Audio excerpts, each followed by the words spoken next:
వచ్చేసింది ఆడి శ్రావణం షాపింగ్ అంతటికి అతిపెద్ద కేజీ సేల్ తో పాటు up to 61% off 1+1 offers, combo offers ఇంకా మరెన్నో. Shopping mall. నాగర్ కర్నూలు జిల్లాలో BRS party working president KTR జన్మదిన వేడుకలు ఘనంగా జరిగాయి.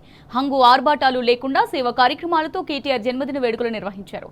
కల్వకుర్తిలోని ప్రభుత్వ ఆసుపత్రిలో రోగులకు బీఆర్ఎస్ పార్టీ ఆధ్వర్యంలో పండ్లు పంపిణీ చేశారు. ఈ కార్యక్రమంలో రాష్ట్ర food commission chairman Goli Srinivas Reddy, municipal మాజీ చైర్మన్ ఎడ్మ సత్యం, మాజీ market committee chairman Singam Vinay Goud, కార్మిక నాయకుడు సూర్యప్రకాష్ రావు పెద్ద సంఖ్యలో బీఆర్ఎస్ శ్రేణులు పాల్గొన్నాయి.